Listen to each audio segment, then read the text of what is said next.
I didn't die because of cervical cancer. Unfortunately, I cannot say that about those hundreds and thousands of women.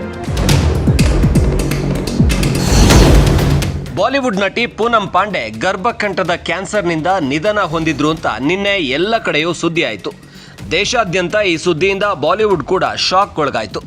ಆದರೆ ಇಂದು ಬೆಳಗ್ಗೆ ಇದ್ದಕ್ಕಿದ್ದಂತೆ ಪೂನಂ ಪಾಂಡೆ ತಮ್ಮ social ಮೀಡಿಯಾದಲ್ಲಿ ಸ್ಟೇಟಸನ್ನು ಹಾಕಿ, ನಾನು ತೀರಿಕೊಂಡಿಲ್ಲ, ನಾನು ಚೆನ್ನಾಗಿದ್ದೀನಿ, ನಾನು ಒಂದು ಅವೇರ್ನೆಸ್ ಕೊಡೋದಕ್ಕೋಸ್ಕರ ಈ ರೀತಿಯ ಒಂದು ಶಾಕನ್ನು ಕೊಡಬೇಕಾಯಿತು ಅಂತ ಹೇಳಿದ್ದಾರೆ. ಆದರೆ ಸದ್ಯ ಈ ಸರ್ವೈಕಲ್ ಕ್ಯಾನ್ಸರ್ಗೆ ಸಂಬಂಧಪಟ್ಟ ಹಾಗೆ ಕೇಂದ್ರ ಬಹಳಷ್ಟು ಎಚ್ಚರಿಕೆ ಕ್ರಮಗಳನ್ನು ತೆಗೆದುಕೊಳ್ಬೇಕು ಅಂತ 9 ರಿಂದ 14 ವರ್ಷದ ವಯಸ್ಸಿನ ಹೆಣ್ಮಕ್ಳಿಗೆ ಇದಕ್ಕೆ ಇಂಜೆಕ್ಷನನ್ನು, ಚುಚ್ಚುಮದ್ದನ್ನು ಕೊಡೋದಕ್ಕೆ ಉತ್ತೇಜನವನ್ನು ಕೊಡ್ತಾ ಇದೆ. ಇದರ ಕುರಿತಾಗಿ ಅವೇರ್ನೆಸ್ ಕೊಡೋದಕ್ಕೆ ಪೂನಂ ಪಾಂಡೆ ಈ ರೀತಿ ಮಾಡಿದ್ದಾರೆ ಅಂತ ಹೇಳಿಕೊಂಡ್ರೂ ಕೂಡ ಸೋಷಿಯಲ್ ಮೀಡಿಯಾದಲ್ಲಿ ಇವರು ಕೊಟ್ಟಂಥ ಶಾಕ್ಗೆ ಜನ ಈಗ ಅವರನ್ನು ಟೀಕಿಸ್ತಾ ಇದ್ದಾರೆ.